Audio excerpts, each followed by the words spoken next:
I'm not the only kid who grew up this way. Surrounded by people who used to say that rhyme about sticks and stones. As if broken bones hurt more than the names we got called, and we got called them all. So we grew up believing no one would ever fall in love with us. That we'd be lonely forever. That we'd never meet someone to make us feel like the sun was something they'd built for us in their tool shed. So broken heartstrings bled the blues as we tried to empty ourselves so we would feel nothing. Don't tell me that hurts less than a broken bone. That an ingrown life is something surgeons can cut away. That there's no way for it to metastasize, it does. She was 8 years old. Our first day of grade 3 when she got called ugly. We both got moved to the back of class so we would stop getting bombarded by spitballers. But the school halls were a battleground where we found ourselves outnumbered day after wretched day. We used to stay inside for recess because outside was worse. Outside, we'd have to rehearse running away or learn to stay still like statues, giving no clues that we were there in grade 5. They tipped a sign to the front of her desk that read, "Beware of dog." To this day, despite a loving husband, she doesn't think she's beautiful because of a birthmark that takes up a little less than half her face. Kids used to say she looks like a wrong answer that someone tried to erase but couldn't quite get the job done. And they'll never understand that she's raising 2 kids whose definition of beauty begins with the word mom. Because they see her heart before they see her skin. Because she's only ever always been amazing. He was a broken branch grafted onto a different family tree. Adopted. Not because his parents opted for a different destiny. He was 3 when it became a mixed drink of 1 part left alone and 2 parts tragedy. Started therapy in 8th grade. Had a personality made up of tests and pills. Lived like the uphills were mountains and the downhills were cliffs. 4/5 suicidal, a tidal wave of antidepressants, and an adolescence being called pauper. 1 part because of the pills, 99 parts because of the cruelty.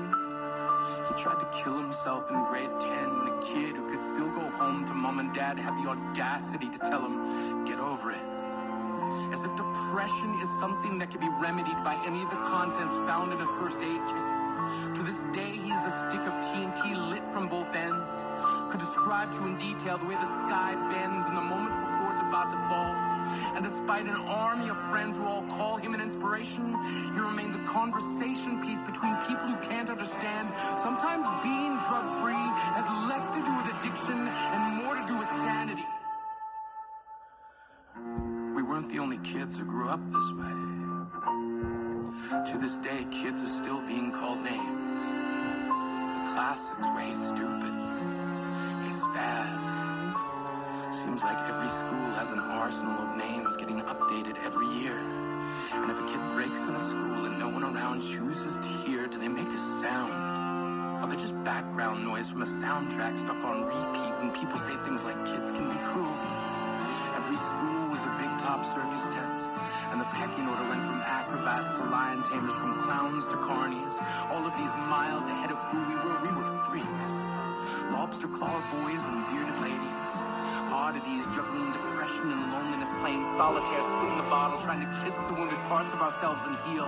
But at night, while the others slept, we kept walking the tightrope. It was practice, and yes, some of us fell. But I want to tell them that all of this is just debris left over when we finally decide to smash all the things we thought we used to be. And if you can't see anything beautiful about yourself, get a better mirror. Look a little closer. Stare a little longer. Because there's something inside you that made you keep trying despite everyone who told you to quit. You built a cast around your broken heart and signed it yourself. You signed it. They were raw. Because maybe you didn't belong to a group or a clique. Maybe they decided to pick you last for basketball or everything. Maybe you used to bring bruises and broken teeth to show and tell but never told. Because how can you hold your ground if everyone around you wants to bury you beneath it? You have to believe that they were wrong.